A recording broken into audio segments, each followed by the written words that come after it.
Hello, everybody. Welcome to the That Live Friday Night Show, and we're going to bring Miss Kyra Bowlby on with us. She's back with us again this week, and it's kind of funny because had you caught me on the countdown, I was scrambling to get the logo to show up on the back of the screen here, and I was like, "Am I going to get it up there in time?" So I got it just in time, and let me see if I can move it around a little bit here. There we go. Oh no, put it there. That looks right good. Kyra, how are you doing? I'm good. Thank you for having me again. I missed being on here. We always have such great discussions. So thank you for having me again. You're welcome. You know what? We always have great discussions because you always pick the topics because I don't really know. Oh my God. You picked this topic, I think. I did. Yeah. I did. Because it's kind of I thought it would fit because you did a video on voter ID, and I really want to talk about that because it's really, really good as usual. But I also did a video about the election coming up. I'm not really want to talk about the election, but it is dealing with voting, and people are concerned about the elephant in the room that we can't talk about per we get deplatformed.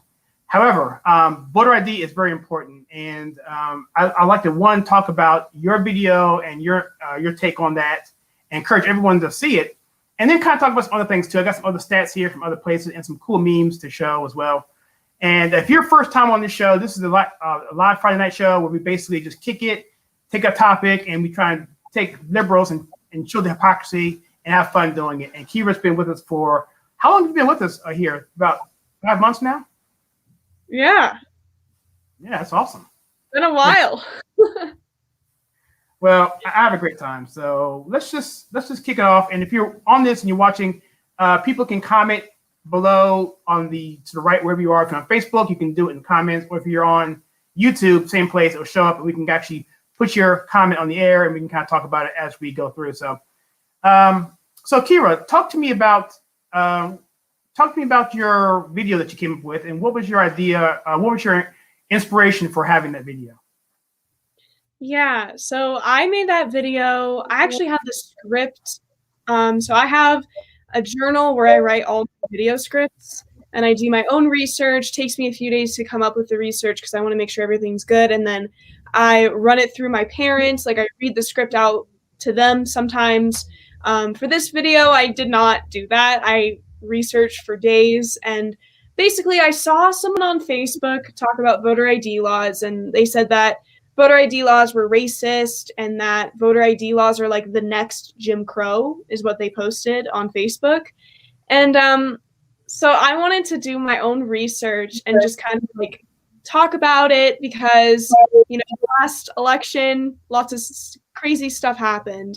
And I really wanted to kind of just do more research and, you know, educate the public about what voter ID laws really are and what could happen if we implement, you know, bills such as HR 1 into the country. I mean, if that gets implemented, then we can kiss other good elections goodbye. But I did hear tonight at dinner, since my parents and I, we have very intellectual conversations at dinner. I guess the bill got shut down or filibustered and they're not going to do it. I don't know if that's right. Maybe. But were they going to formalize the elections? Yeah. I heard it was filibustered and that it won't be implemented. I believe so. I didn't follow the actual legislation. I just saw, and I think there were a few Republicans, quote unquote, that voted for it. And I think Mitch McConnell was the main one who basically shut it down. I guess it was through the filibuster. Yeah, that's what I heard too. Which is weird because they don't have control. The Democrats would have the savvy to, you know, get it through, but, you know, I guess there's still some power in the Republican Party there. So, yeah. I mean, question in terms of that. Well, I mean, we'll deal with that in a second. But in terms of voter ID, I think most people, and we'll show some stats here on that, agree that we should allow everyone to vote and they want it to be, the overall will majority, they want it to be fair. And voter ID is something that people pretty much want. Is that what you've come up with in your research, that Americans generally want secure elections via voter IDs? Yeah, so from a poll that I found from Politico, Manist, and the Washington Post and others, they regularly actually found that 70 to 85% of Americans actually support voter ID requirements or voter ID laws. And many minorities also support voter ID laws. So I don't know if you saw, but Caitlin Bennett actually did a video where she walked around and did man on the street interviews with people a part of minority groups. And she asked them about voter ID laws and whether they supported it. And the majority of them, a large majority, actually supported voter ID laws. And so she asked them, she said, do you think this is racist? Like, what are your thoughts on that? And they basically said, no, it's not racist. It's common sense. If you have to get an ID to buy alcohol or to operate a motor vehicle or to board a plane, for crying out loud, then you should have an ID to vote at the polls. I mean, in reality, if you think about it as well, there are, for example, take Texas as an example. What I found in my research was about 1 million illegal immigrants actually live in Texas. So if many of them actually turned up to vote, which a lot of them did in the 2020 election, that would definitely compromise a lot of things, because unfortunately, a lot of immigrants, when they come into this country, they vote Democrat. And so the Democrats believe that they're really against voter ID laws, because voter ID laws, like, you can't cheat. You can't ballot harvest. You can't commit voter fraud or all of those things. And so what I found in my research was that voter ID laws, the majority of Americans in this country actually support it, and they should be implemented. You mentioned ballot harvesting, and I'm going to take some notes here for a second. Give me a second. I got a notepad here because as you're talking, I want to take some things down. But you mentioned ballot harvesting. The Supreme Court, I think is regionalized to a state, but they said essentially that they upheld the ban against that. And can you explain to the audience what ballot harvesting is? Because even I have a hard time understanding what it is sometimes. Yeah, I can try my best and explain it, but mostly ballot harvesting it's basically a person who commits mass amounts of voter fraud. So they get a bunch of ballots, like groups of ballots together. It can either be you group ballots together and you put them in garbage bags, or you put them in suitcases, etc., and you distribute them to post offices. There was Project Veritas actually arrested a bunch of people, a bunch of ballot harvesters who actually tricked the elderly into voting for Democrats. So they would pay you money to vote for Democrats, and they'd give you a few ballots at a time to vote. So there were a few ballot harvesters who actually got, they had one elderly person vote in like 3 separate counties. And so basically ballot harvesting is when you get all these ballots together, you can either like distribute them to different post offices in different counties, and they're basically fake ballots. So they distribute out fake ballots, where they throw a bunch of fake ballots in the garbage can, or they, during the election as well, there were also poll workers who got arrested for putting ballots, like ballot harvesting these ballots and like distributing them and putting them in suitcases and putting them underneath the tables when they were counting votes. And they would also get suitcases and trash bags filled up with Trump ballots, and they would throw them in the garbage can. So ballot harvesting is honestly, to explain it in a kind of a more simpler way, it's where you either distribute out mass amounts of ballots or you throw away mass amounts of ballots. It's basically just groups and groups of distributing out ballots or getting rid of them or creating fake ballots. It's like groups of ballots, and ballot harvesters actually work in different campaigns as well. So it's been something that's happened for a really long time. It actually it happened in the 2012 election. It happened in 2016, and it's basically just mass amounts of ballots, fake or real, that you distribute or throw away. So, what year did you mention? Was it 2015 that you mentioned? 2012 and 2016. So ballot harvesting has been a really big issue for many years. It wasn't just the 2020 election. Laura Ingraham actually did an interview with a whistleblower who was a poll worker I forgot what state she worked at, but she was basically a poll worker, and she saw a Biden campaign van parked out front of a polling office where people could go and vote. And they were basically, they had these groups of ballots where they were actually signing stuff off and voting and putting these ballots up on the bus walls, and they were voting and like signing signatures and doing all that. She saw all of that happen, and she was, I think she was too afraid to report it. But to save her identity, you know, Laura Ingraham invited her on her show to talk about it, and a lot of people said that that was a fake interview, when in reality it wasn't. It was just a whistleblower trying to protect their life so that they wouldn't be, you know, doxxed. So it's been happening for a really long time. Democrats have been ballot harvesting, and they've been committing voter fraud for many years. And I'm really glad that we had Trump, because he actually exposed it and let people know that, hey, we need election integrity. But yeah. Yeah, the reason why I mentioned that year, because that was the year, well, it may have been the same time frame as the, get my microphone. Do you hear me pretty well?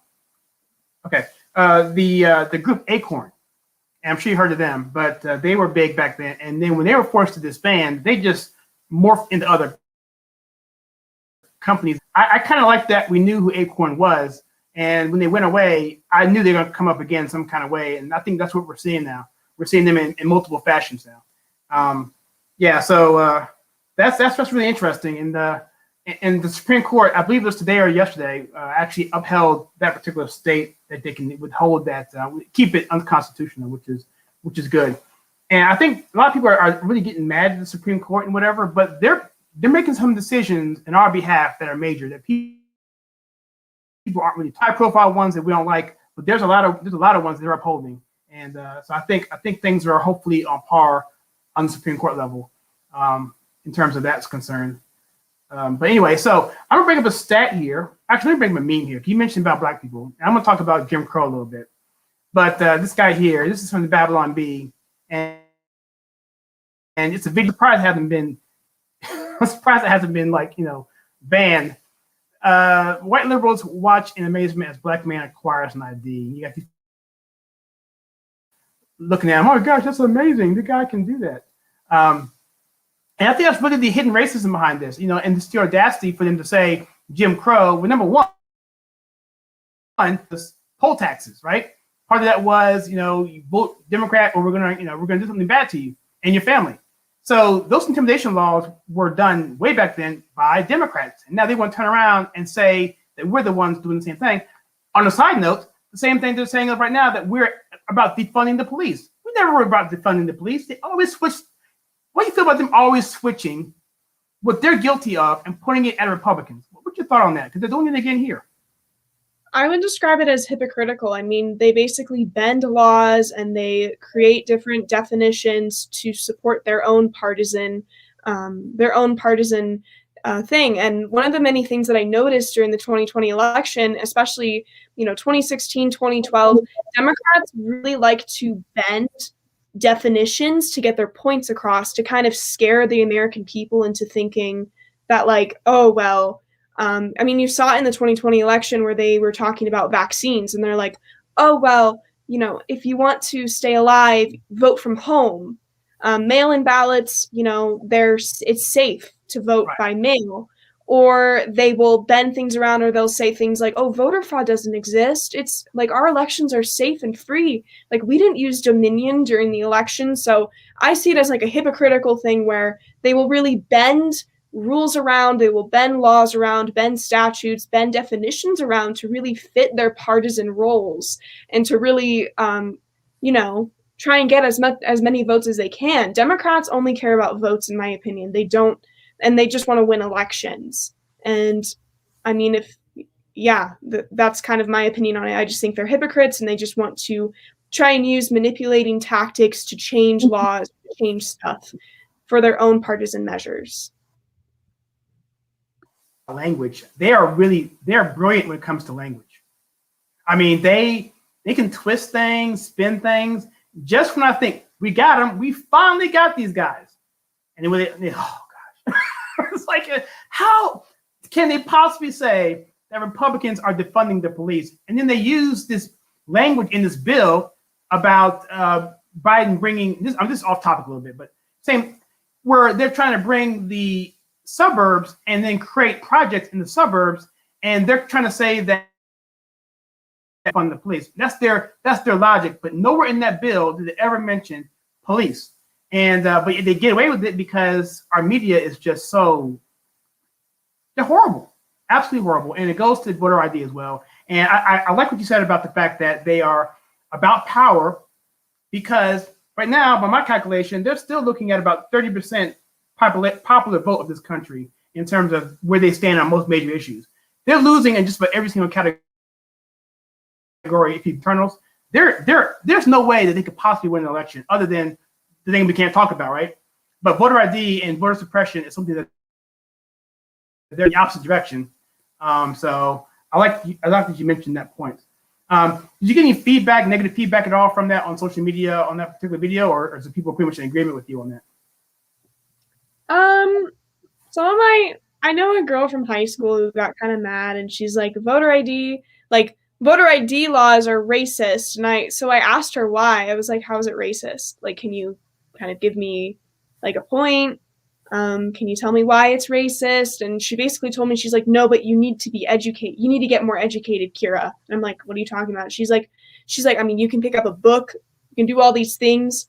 You need to learn how to be more anti-racist. I'm like, anti-racist? What are you talking about? And then it was also weird because I just get a lot of weird direct messages when I post videos. But I don't know. It depends. But this video was just weird because everyone was like, you only you're such a sore loser because like you think voter fraud put Biden in office. And I'm like, because it did. So I don't know. I just think we need to implement voter ID laws because it's literally just common sense. Yeah, and exactly. In fact, we had a comment on here. His name was Right Winger. He, I guess he had a Zorro costume on. Pretty awesome. He basically said the same thing you just said right there in the title of this video, is that having an ID to vote. I want to plug some people who came on here.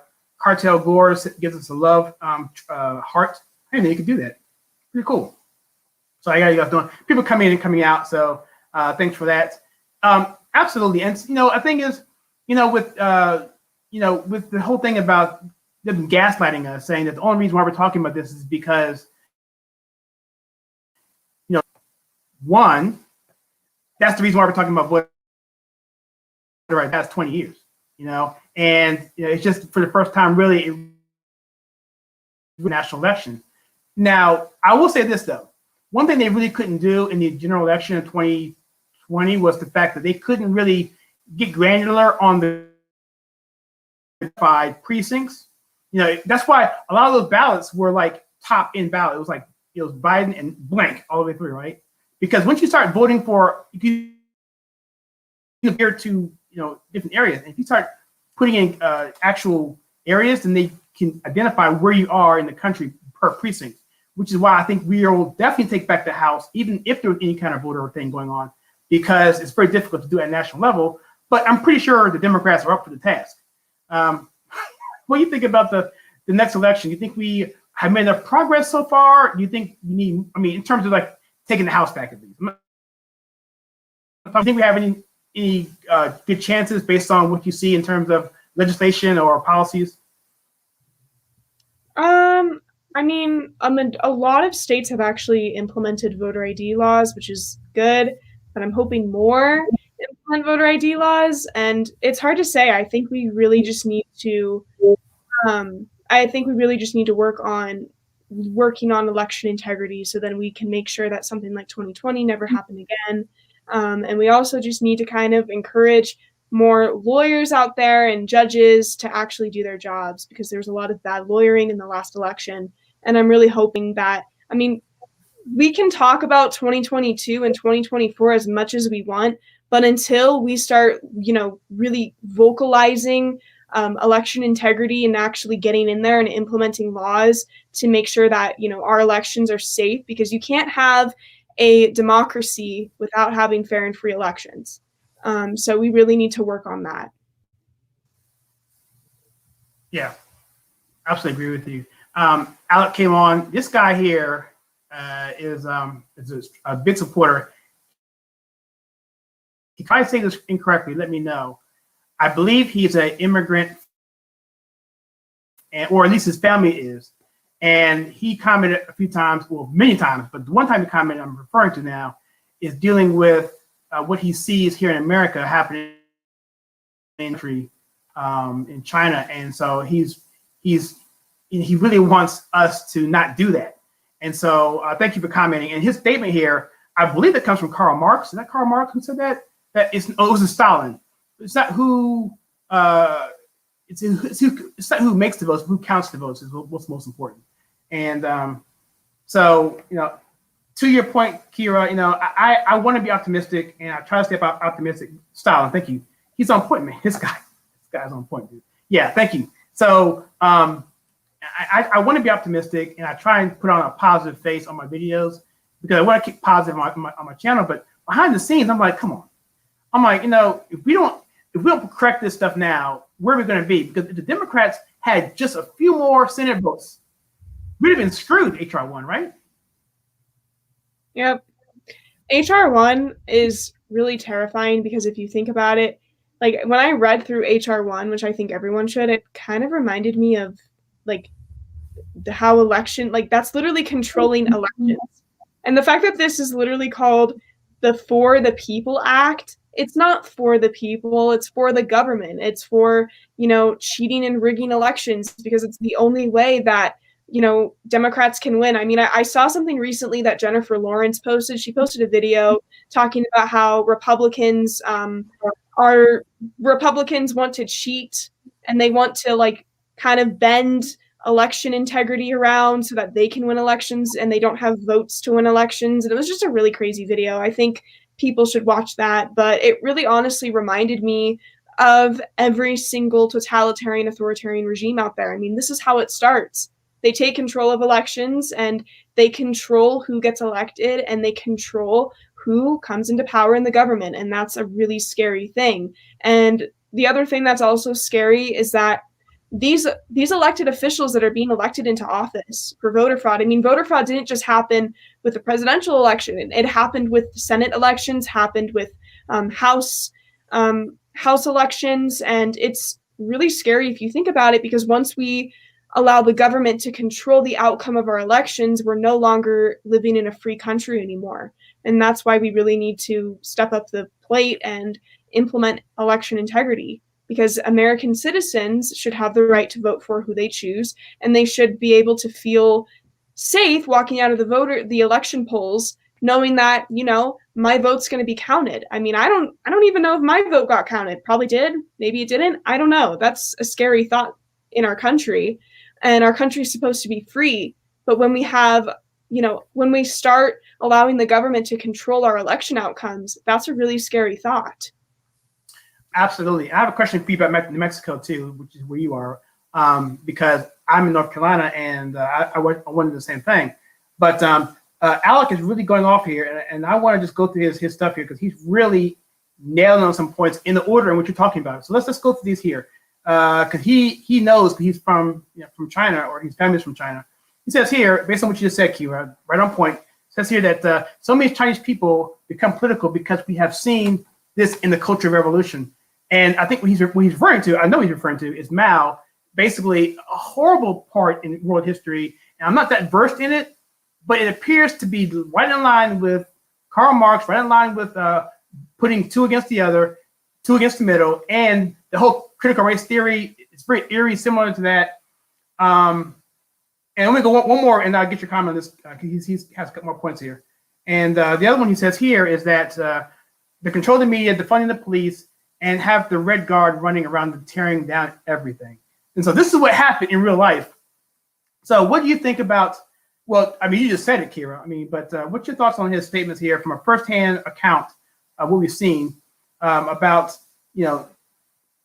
creating a democracy is more, cheating a democracy is more important than, more dangerous than dictatorship, and that the Chinese people have become more political because they saw what happened in the past. What you thought? Any comments there, or you just agreement with that? Yeah, I really like what he said about controlling the media. And I want to make it very clear that in places like the Soviet Union that my family actually escaped from, I've had family members escape from Russia and escape from fascist Germany during the Holocaust. And I also had family members escape France during all the stuff that took place there with socialism and stuff like that. And one thing that's really interesting is that in these socialist, communist places that have these evil policies implemented in their countries, they start controlling the media and controlling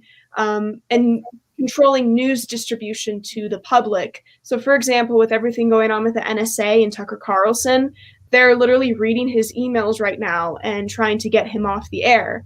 That's literally communism and socialism, totalitarianism and authoritarianism and fascism all wrapped up into one. And it's really interesting as well because when you talk about places such as the Soviet Union, people in the Soviet Union knew that they were being lied to because the government practically told them, we're brainwashing you. People in North Korea only have one news channel where they get their news from. And it's really scary because not only is the left trying to control election outcomes, but they're also trying to control news distribution, and that's really dangerous. That's how socialism and communism begins, is when we start to tear out the tons of our oppositions, and when we start to really, analyze closely and look at, how our news is being distributed. And when we only allow one voice to come on the news, that's really scary. We should encourage people to look at both perspectives, not be silenced. Yeah, I just saw a video from the channel Valuetainment. I don't know the guy's name, but he's got a big channel. There's a lot of interviews, and he said today, he's a pretty interesting guy. He interviewed McAfee a few years ago, but he was talking about the way he treats the media. And this guy, he's not really a conservative. He's not conservative. He's just whatever he is. But he says he reads the conservatives. I'm not so conservative. The conspiracy side, and takes about 10% of that and to heart. And I'm like, well, that's no big deal. He said then he goes to CNN and MSNBC and the regular mainstream media and takes 10% of that too. And that's sad. That's sad when the mainstream media, you can only agree or even, think that 10% of it is even worth, factual. I think that's a really sad state to be in. I mentioned yesterday in an interview that's going to air next week. I said that the worst thing that we can possibly have is a corrupt media, because you can give me whatever you want. You can give me liberals 90% control of everything. But we give me honest media, just one honest channel that people can listen to. I'll take that because ultimately that's going to prevail, right? But when you start shutting down voices and shutting down truth and doxing people and scaring them out, intimidating, and going through emails like the NSA was doing with I didn't realize they were doing that with Tucker. That's ridiculous. You have a serious, serious issue here, and freedom is really on the line right now. Yeah, I completely agree. And the Soviet Union, it's really scary because if you think about it, that's what they did. They controlled the media. They controlled people's thoughts. In North Korea, there's a North Korean defector who actually fled North Korea at a very young age and came to this country. Her name is Yeonmi Park. And in her book, In Order to Live, she writes about how she couldn't even think or talk because she was it was believed that Kim Jong-un, the dictator in North Korea, had magical powers and he could read her thoughts. And if she whispered, even if she whispered, the birds and mice could hear her, is what her parents told her. So in these totalitarian and authoritarian and socialist and communist regimes, they really try to control the thoughts, and they really try to brainwash the people and the citizens. And it was really weird because when she actually came to South Korea for a little bit, when she fled North Korea, all of this stuff that she went through there was unimaginable. She was sitting in class one time. I think she went to a South Korean university. And so she was sitting in class and everyone, someone showed her a picture of Kim Jong-un and they were like, he's a dictator. He's killed your own people. And she was, she grew up and the government was, teaching and having control over the education system as well. which is something we could also talk about with critical race theory. And they were basically teaching her that Kim Jong-un was like, he had godlike powers and he was like a god. And then she went to South Korea and they taught her, no, that's not right. He was a dictator. He was killing and starving your own people. And she saw a picture of him all chubby and was like, my people are starving. She literally had to eat tree bark. And Kim Jong-un was literally, in these resorts and stuff like that. So not only are they going to start controlling the media and the election outcomes, but if we let this get too far, they're going to start controlling how we think and what we say. And they're going to start, controlling the education system and telling us how we should think and education and stuff like that. So it's a really scary thing. That's a really interesting point. I got a couple of takeaways there, but before I forget, I want to talk about a little bit about a movie. I'll get back to what you just said, but I'm going to forget this if I don't say it now. There's a movie called Good Violin. I recommend everyone to see it. It's a movie. It's like a black comedy. You've seen it. It's a subtitle movie. I believe it's out of a European country. Here's the premise. You're going to get a kick out of this, okay? The premise of the movie is this, all right? So a guy lives with his mom. He loves his mom to death. I mean, adores her. But they're living in Russia, or no, they're living in Germany behind the Berlin Wall, right? Prior to 88, whenever it came down. And so she was a devout, citizen, okay? She agreed with everything, and she was totally for the socialist regime. However, she goes into a coma, right? And this is all in the trailer, by the way, so you don't have to worry about me spoiling anything. She goes into a coma, the wall comes down, and then and she comes out of the coma, and now they're like, in like freedom, right? And then the doctor says, don't do anything to disturb your mother at all. Don't get her upset. So then the son, who doesn't want his mom to die, goes back and he records all of the old tapings of the past and replays them on loop so that she still thinks they're still under regime, and gets like the old crappy food from like the old market. And he's like, takes good food and wraps it up in this national government wrapping paper. And he goes on. It's hilarious. And it just shows, even back then, this movie came out in like 2002, somewhere in this old movie. And when you said about that, about Kim Jong-un and people being told about he has these magical powers and this propaganda and all this stuff and how they believe it, it's exactly what we're seeing now to a certain level in this country with just the brainwashing that's happening. You mentioned about the money situation, and you see how Kim Jong-un, all that money. We're seeing now how these Marxists with the BLM, how they're buying houses. I saw one thing with now the lady from Georgia. You know what I'm talking about? That lady she bought 2 homes in the $1 million fashion, and it's like whatever. It's okay for them to have the wealth. We just can't have the wealth. They want to take what we earn for themselves so they can live off of it and prosper. So that's pretty. We see a consistent pattern there for real. Let me see. I was saying some more stuff here. You also mentioned about local elections, and I want to jump back to that, about how that was also was affected. And as the Democrats get more and more, as they get better at this, they're going to do stuff at levels that are less guarded, right? Because national elections are always the ones that have the most security. But these off-year elections, these city council meetings, city council elections, whatever. A lot of this is still funded by the government. They still go through the same protocols, but there's less visibility. There's just easier ways to do it because in off-year elections, typically Democrats don't show up. So I would see that those would be much more easy to get into and control because no one's really looking at them.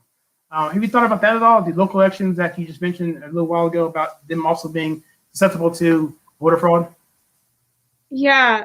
Well, I mean, local elections were definitely tampered with. I mean, I followed a few people running for Congress. I followed Anna Polina, and I thought that she should have won her election. So I was kind of shocked when she didn't. I mean, she had all this support, and then she didn't win her election, and it was weird. I looked into that, and that didn't look right. And then I honestly, I was a huge fan of Kimberly Klacik during that, and then all that stuff happened with Candace and Kim, and that sucked to kind of see her true colors. But I honestly thought that she should have won her election too, because she was really garnering support, and she I don't know. I'm not going to talk a lot about Kingface because she really turned her back on our party. But yeah, I mean, local elections were tampered with, and there was a lot that happened during those elections that I just thought were crazy and insane. And yeah. Yeah, that statement there, power and people, people in power don't want smart citizens. That's exactly right.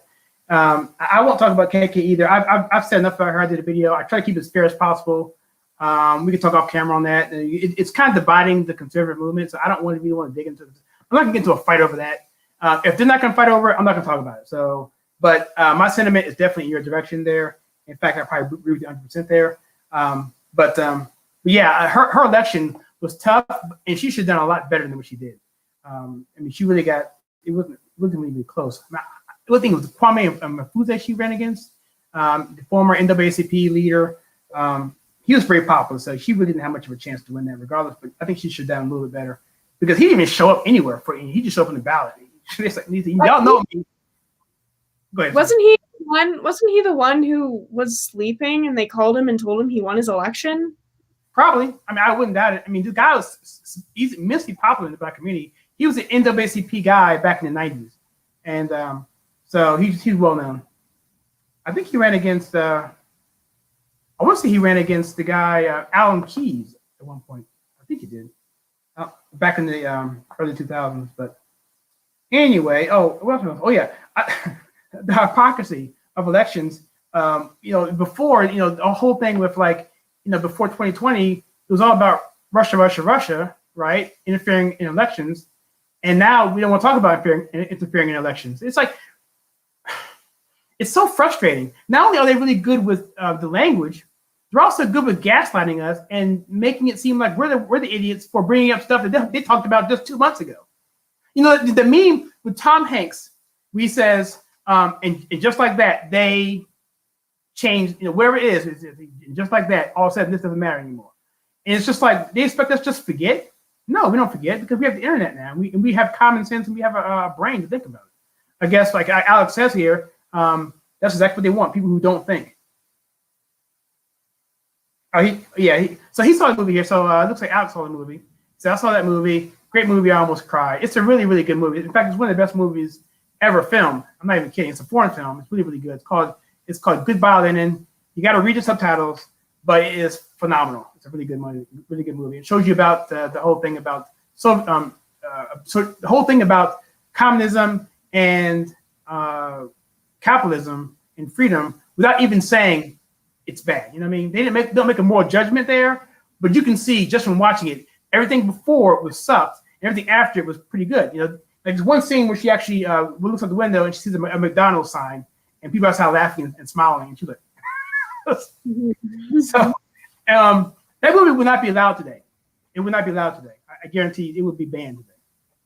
Yeah, and another point that I'd like to make is Alex said something that I thought was really awesome. He was talking about how American democracy is too fragile, and once you have enough cheaters and shameless people, the system will be broken. And it's also really interesting because he also said how people in power don't want smart citizens. I also think that could be easily said about people in government.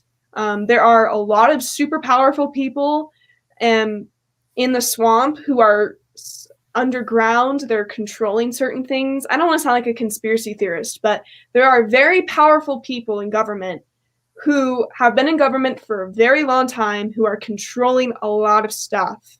And so if you listen to people like Biden or Kamala, personally, they're not very smart, but they're easily controlled by the more radical people in the Democratic Party. So you could also say that too. And then you also have, politicians in France as well, for example, like Macron. Macron is easily controlled by his party to make decisions, by the more radical people in his party. I mean, he came in, and a lot of people in France and French politics, they were talking about how Macron is basically a centrist. He's moderate, he's a centrist, but in reality, he's not. He's very easily controlled by the more radical people in French government. So it's very interesting. I thought we had a chance with Macron for a while there, where he basically came down on the radicals who had murdered the priest, I believe, and another person that happened within like probably about a month. And he came down on them, and he gave an ultimatum to one of the biggest Muslim organizations in France, saying, "Look, if you don't clean your act up, I'm going to punish you and penalize you." And a lot of people came against him, and I thought at that point we had a chance with him. And he came out really hawkish on that issue, but now he's just gone totally backwards on that. I guess I understand that, but now you mentioning him being controlled like Kamala and Biden makes perfect sense. He's just he may want to do one thing, but he can't because he has these other interests that are pulling him one way. It's sad. Yeah, and then Boris Johnson too in the UK. He, in my opinion, I really liked him coming. Like at first, I wasn't really a big fan of him because I was just kind of like, no.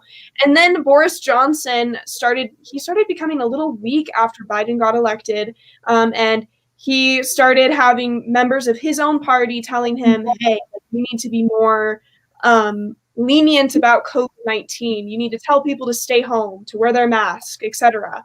So there are people in government, even if they're the prime minister or the president, etc., in their country, there are people in government who are literally controlling them and controlling the policies that they're going to further implement into their country during their terms. So it's not just happening in the United States, it's happening in other countries as well. And that's really terrifying if you think about it. I mean, I come from European descent, so I'm really into European politics, but it's just like really weird if you think about it. Well, I'm glad you brought that perspective. I've never really given it any thought whatsoever. There's so much to talk about anyway. I'm glad I had that thought. And it explains to me why Boris was behaving the way he was. It explains a lot why Macron is acting the way he is in like inconsistent manners. And we know about Biden and Kamala. I mean, come on. So for the people who are watching this after the fact, I'm going to put some stuff on the screen here just so you don't think that we're full of it. I'm going to give you some clips here. I'm not even going to talk about that much. Okay, you can freeze frame it after the fact and look at it. And all the links will be in the description, or at least will be somewhere where you can get to it.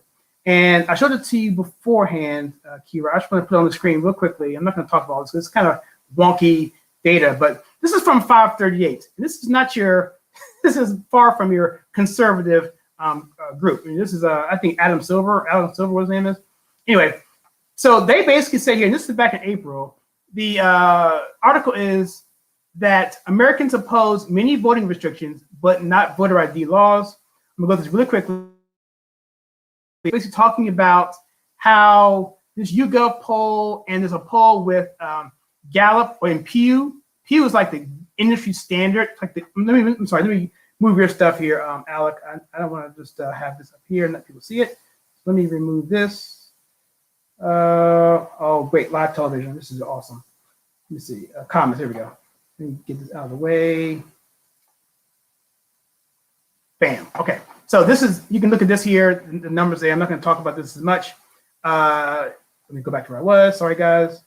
All right, so here we go. So this particular piece of article here is that 69% of people thought that, what it is that in March 29th poll, YouGov found that only 18% of Americans thought that handing out food and water should be illegal for polling people, while 69% thought it should be allowed. And so you would think that people would support that sort of thing. But what's happening was when people were giving food out on these poll lines, people were wearing like Kamala Harris or Biden, and they're giving them like, not just water, they give them like, steak dinners and stuff. I'm paraphrasing, I'm not, whatever. But it's a way of actually influencing people's opinions, especially if they're on the fence. Because I know where I live, you can't have a sign or any kind of polling information or paraphernalia within a certain distance from the door. I think it's 50 feet or 15 feet, whatever it is. And so if you can't do that, how can you give someone a Big Mac a half mile down the line who's someone who's undecided and you're wearing a Kamala and Biden shirt? So, but then on top of that, it says here that registered voters opposed banning them, 59%, 37%, while the new law didn't go that far. And this is talking about basically restricting that sort of process. It says here at the bottom here, it says that, on the other hand, public strongly support one of the other major stipulations of Georgia's new law, and this is talking about Georgia here, that the new ID requirement for absentee ballots. It found that Americans support requiring a photo ID in order to vote absentee 53% to 28%, and that 74% of registered voters in Georgia poll backed requiring voters to include a copy of the photo ID or other documentation in order to vote by mail. It goes on and on. And you mentioned before about Black voters. That's also a big deal as well, that 73% of Black voters say voter ID is a requirement is needed to ensure fair elections. And this is a Rasmussen poll. So these are all valid types of information here. So people who are watching this after the fact, these are backings of media outlets who are no fans at all to conservatives. And across the board, and your research that you cited, Kyra, was different sources, all point to what you said before, around 70% of people support voter ID in some shape, form, or fashion, but they'll try to underpin it by saying, well, they're against this aspect of it. But overall, they're for fair elections, and most of that involves a photo ID. Yeah, it's really interesting, but yet Democrats want to try and bend everything around and make their own rules and their own definitions and manipulate us and try and gaslight us. So, yeah.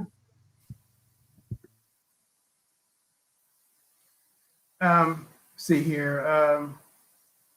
Just going through a few things here. As a president, you have to make as many people like you, even if they hate you. In some ways you do, and because that's sort of how it is. I've always thought that if you're a politician, you should be working your way out of office.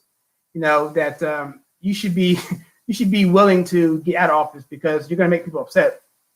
And unfortunately, we have a situation where we have oligarchs that see themselves as superior.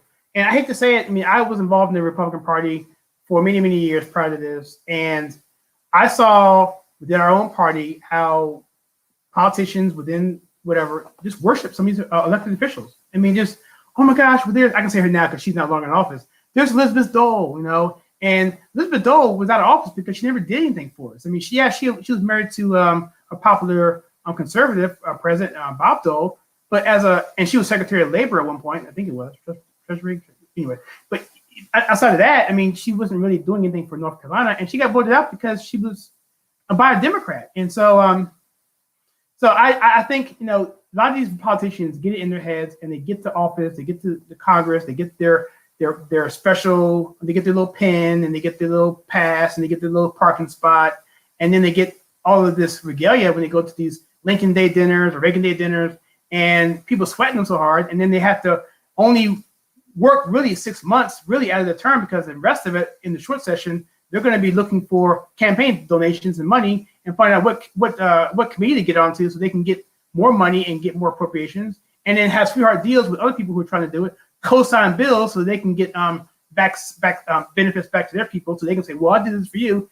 It's such a racket that, to what Alex's saying, I agree with that to an extent. And so it's almost as if Trump, to me, was kind of like the perfect guy to be there, because he's already a billionaire and didn't care as much, but even he had to do some things to play the part for the long game. And so what's your thoughts on politicians and maybe even term limits? What do you think we can do to kind of quell some of this swampiness stuff that's happening, that's preventing us from getting good voter laws, actions in place? Well, one thing that I want to mention about the swamp is basically full of criminals, in my opinion, because I really want to be a lawyer when I'm older, so I'm really interested in going to law school. And one thing that's really interesting to me is it states, in general, no one is above the law and everyone must follow it. But if you're a Democratic politician, or if you're a politician in general in the swamp, regardless of your political party, I mean, look at everything that was uncovered recently about someone that was running for Congress in a pretty Democratic district, how it was so easy for them to cover up stuff that they were doing when they were, committing not great things, and no one called them out on it. And, Americans were giving donations to this candidate running for office, thinking that they were going to do incredible things if they were elected. And in fact, that's not necessarily the case. I mean, So I think generally speaking, I do think we need term limits because I think it will reduce the amounts of corruption in the House and the Senate. But also, you know, we need to start prosecuting people more. We need to stop being so afraid of the fact that, you know, the government officials work for us. And it's time that us as the American people let them know that. Because I'm getting really sick and tired of hearing these politicians committing corruption or committing crime or doing deals with other countries, and nothing ever happens to them. Why? They're Americans. They should be prosecuted to the full extent of the law. They're not above the law just because they have a government position. And it just stuff like that really just needs to change, honestly. It's just like I really do think that, you know, term limits will help to an extent to try and reduce corruption, but we'd really have to see if it was actually implemented. Yeah, and the hard part is getting people to vote that, right? Because, you know, they're voting against their own interests, and that's going to be always a difficult thing.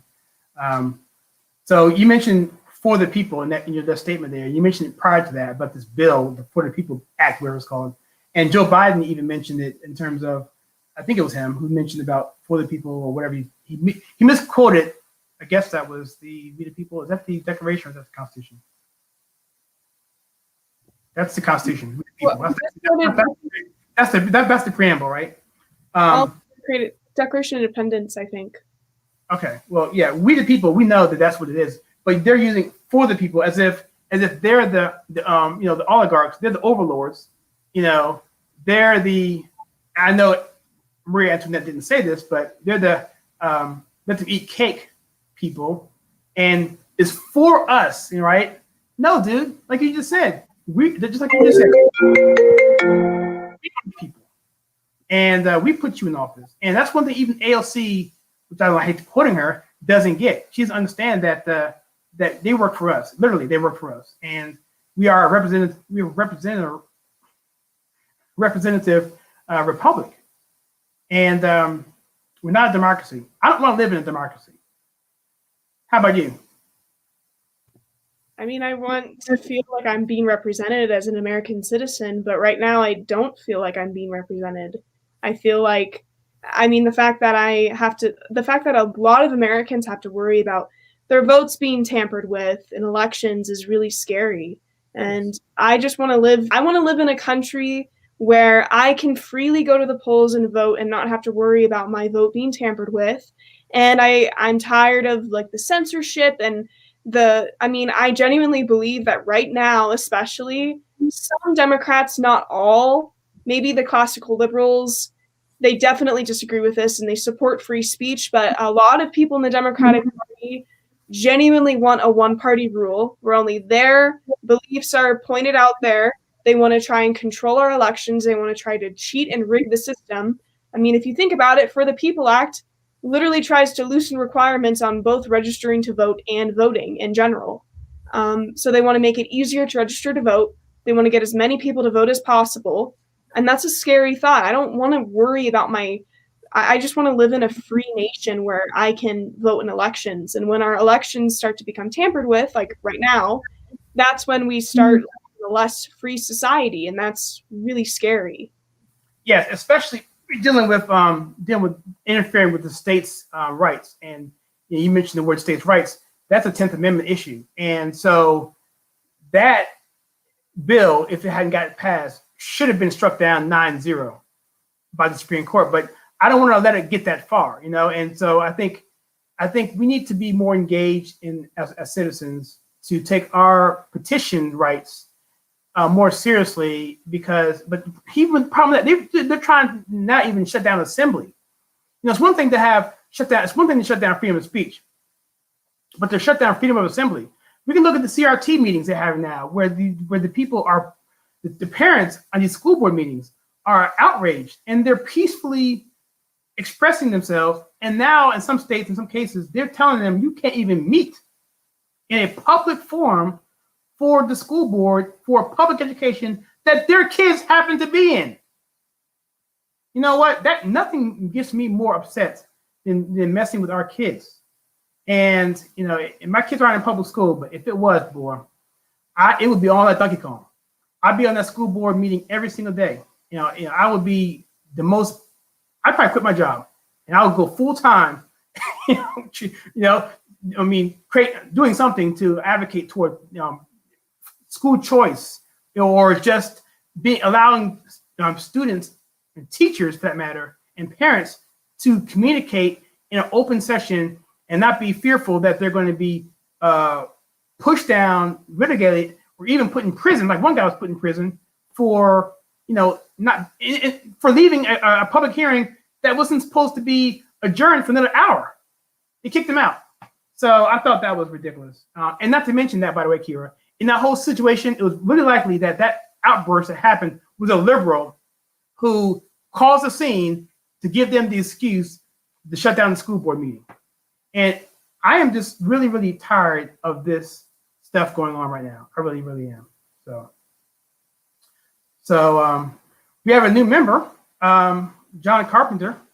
I hope you don't mind me putting you on the screen, John. If you don't want me to put you on the screen, tell me now. You got about 5 seconds before. But I will let you tell me in the chat if you want me to say yes or no, if you want me to say. But we had a new member who came on to join the Conservative Take. Thank you so much.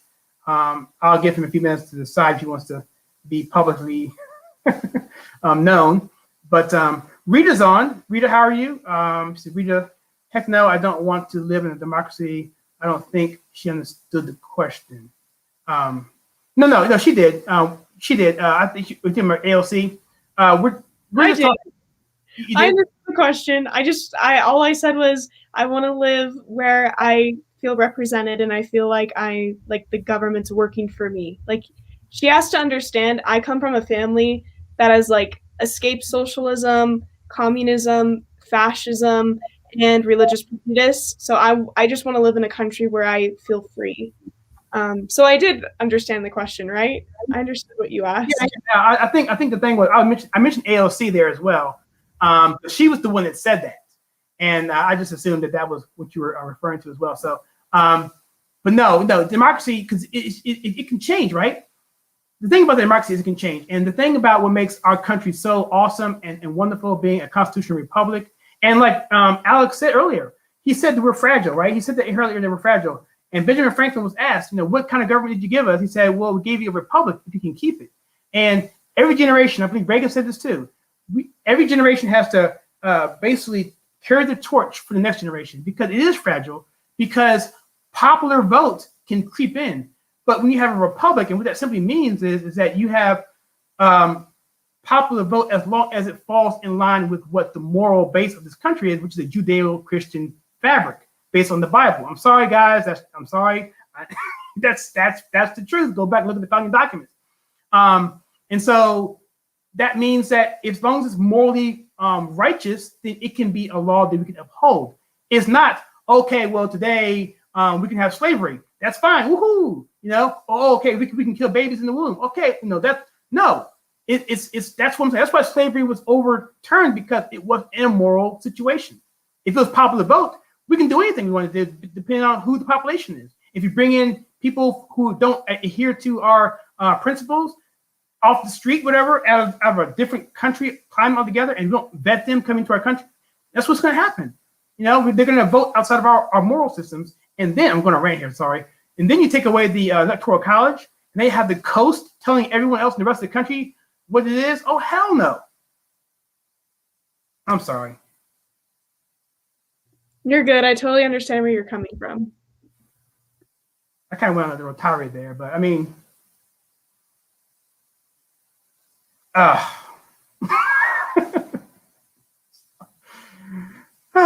okay. I love Rita. I love everybody that comes on this. I knew. She said, yeah,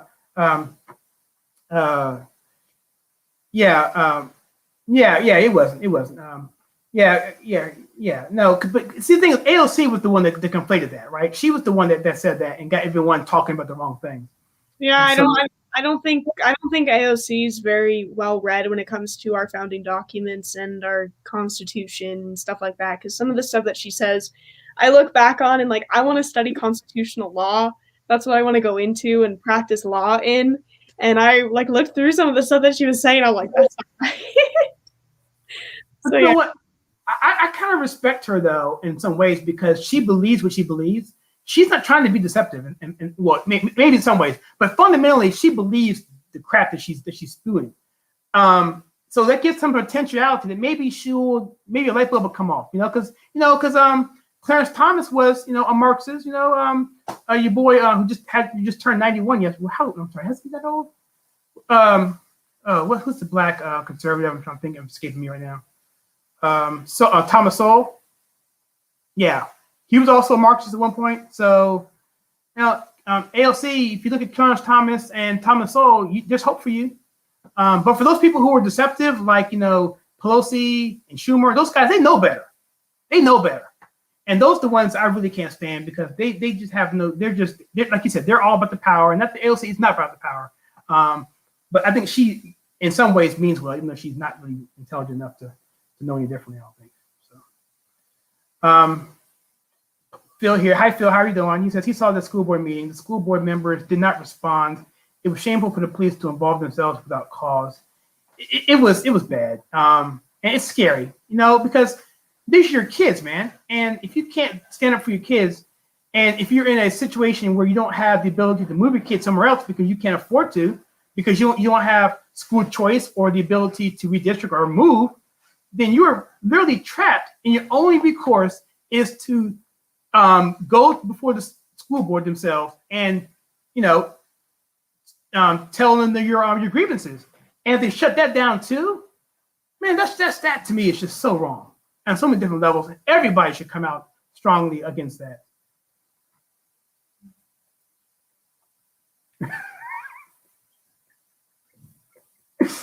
Oh, these comments are funny.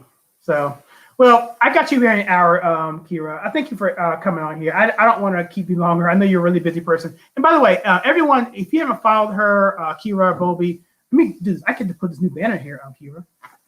Mark's on. Hey, Mark.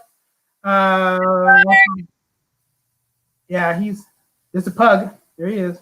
I love Mark. His comments are the best. He's so funny. I love him. Mark is awesome. Well, we're gonna wrap this up pretty soon, because I want to let Kyra get back to what she's doing. Because if you follow her on social media, she is all over the place. She's talking about all that cool stuff, and she's a patriot. Her dad's awesome. And by the way, that photo shoot that she did was beautiful. Did your dad take those pictures? Yeah, my dad was a photographer, so yes, he did. Oh my God, phenomenal! Thank you. They're phenomenal. I need to come out there to get some pictures, because I need that photo shoot myself. Yeah, beautiful. But let me get rid of this banner here. Sorry, guys, that's a bad timing. So this is where you can follow Ms. Kyra. Kyra, do you want to talk about how people can get in contact with me? Sure. So you can follow. So my YouTube channel is Kyra Bowlby. My Telegram is Kyra Marion Carol Bowlby. Please go add me on Telegram, because you can actually see my blog posts, because communist Facebook and Instagram is literally saying that my blog is hateful and discriminatory, and it's really freaking annoying. So go add me on Telegram. You get exclusive content from me, politically, etc. Go follow me on Instagram. My Instagram is at Kyra Marion Carol Bowlby, and my main account is at Real Kyra Bowlby. Please follow both of those accounts in case Instagram decides to delete me. And my public Facebook page is at Kyra Marion Carol Bowlby. So you can all go find me on there. Yeah, I couldn't fit both the Instagrams on this particular graphic. So this is a really good discussion, and I think we can piggyback on this. And to give a little teaser, I'm gonna put this out there now. That way, I'm held accountable. Miss Kyra and I are going to do a session. I'm not sure the correct format yet, but it's going to be on our friend, who I've never met, Mr. Jordan Peterson. And we're not quite sure the format yet. I believe it's going to be on his book, the 12 Rules for Life? Yes, I'm reading his second book right now. Oh my gosh, it's so good. Yeah, I got the audio book, and I'm going through it, and it's hard for me to go through it because I'm taking notes, and I got to rewind it, and so I probably better off just reading the text, but I already paid for it, so whatever. So yeah. But once I finish that in a week or so, we're going to come back and we're going to talk about it. And the reason why is because we don't tell you why Jordan Peterson is so important to you. He is to me as well recently, but for you more long term, right? Yeah, so Jordan actually helped me in 2019 when I was going through a really difficult time. My ex-boyfriend cheated on me publicly on Instagram, and he posted a picture of him kissing another girl. So while he was dating me, he was exclusively dating another girl, and that really flew me into a really bad depression. And I was struggling a lot. I was struggling a little bit with eating, wasn't eating much. I came home from college, and my parents were worried about how skinny I was getting. I was just going through a really hard time mentally and physically. And a video from Jordan popped up in my feed one day on YouTube. I'm on YouTube all the time. That's the most used app on my phone. And it was about how to, I don't remember exactly, but it was basically like advice to people going through depression or dealing with feeling depressed, which is something all human beings feel at some point in their lives. And I don't know, like he really helped me during a very he helped me during a very difficult time in my life. And if it wasn't for him, I honestly don't know where I would be. If it wasn't for him in my relationship with God, it would be very hard. But yeah, he's helped me through a lot. And I always recommend his stuff to all of my friends. And he's also helped a lot of my friends as well through some really difficult times. And yeah, he's great. So yeah. So Rita says that you're very beautiful. Oh, thank you. And by the way, guys, I'm not going to post any videos or any compliments to her if you're married or got a girlfriend that I know about. So don't even try it. But Rita's obviously doesn't qualify. That's awesome. I think Jordan, I sent you a clip on Instagram. This is kind of being transparent. I'm not going to get to actually what exactly we talked about in that convo. But that particular video of him where he was just so humble and he was crying about how you were asking him, how he's been attacked different ways and how he goes to airports. And aside of all that media stuff that he gets on the outside, he gets people constantly telling him the same stories that you just mentioned just now, how he's changed their lives and this and this. And the more I kept hearing about his influence, my wife loves Jordan Peterson and she's loved him for years. And I'm like, oh, whatever. I mean, I thought it was cool, whatever. But the more people that tell me about him, the more I got to get into him. And dude is just freaking amazing. I mean, he is just incredible. The more I watch him and listen to him, I'm just like, dude, you are the man. So I'm really looking forward to that conversation. It'll probably be in about 2 weeks. And it may be a longer format once we get our stuff together and just go through it and just talk about experiences. And if you have any questions, gear up for that. I'm trying to go through these questions real quickly here. I want to make sure Marcus gets heard. And then I'm going to get into the closing of this segment. I want to say one more thing about Candace Owens and your relationship with her, because that's important. I want people to understand that as well. See, he says here that, be real quick on your side. I was wrong. Priceless. Okay, I'm just going to look at this quickly, guys. I'm sorry. How are you?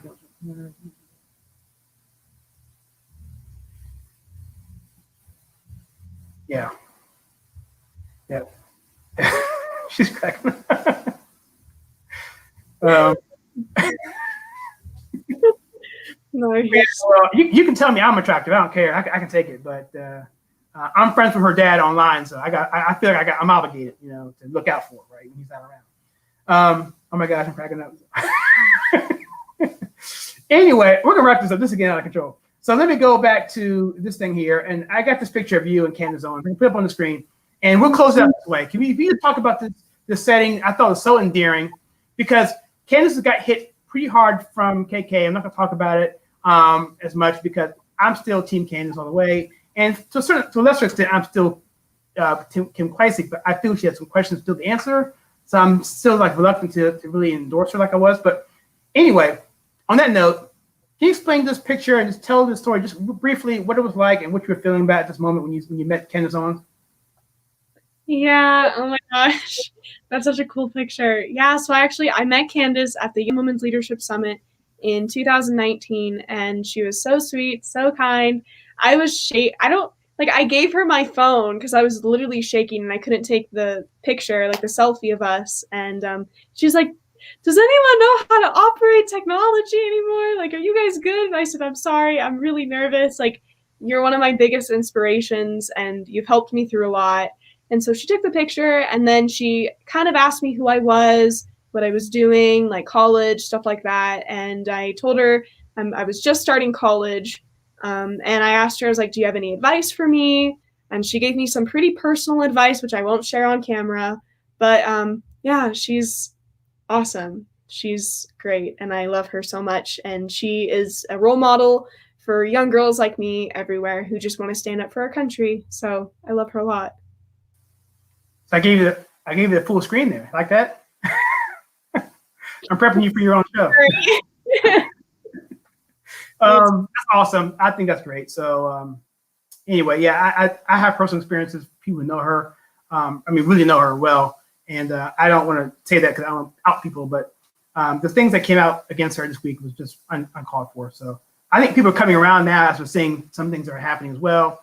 But I won't get into that. I'm going to keep this conversation as positive as possible, especially on this note. So is there anything else that you would like to share with what's going on with you or going on with you, Kyra? Anything going on that you want to share or say to the audience? Not really. That's pretty much it. Yeah, so cool. Well, go through a few more comments. I love that you have these kinds of conversations. Thank you for helping and understand some undercurrents of our politics. Thank you. You're welcome. Rita is a really strong supporter, and so is Mark and Alec. I mean, these guys, I mean, they're the ones that keep me doing this stuff, man, because I really really want to just thank everyone. And let me pull this guy back up again. This gentleman here, John Carpenter, became a new member. I'm going to say on the channel.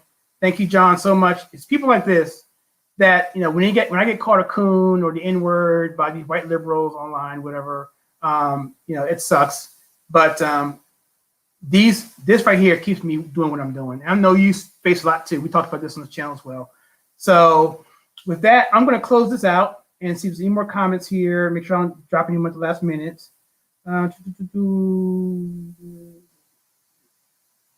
Yep, real quick here.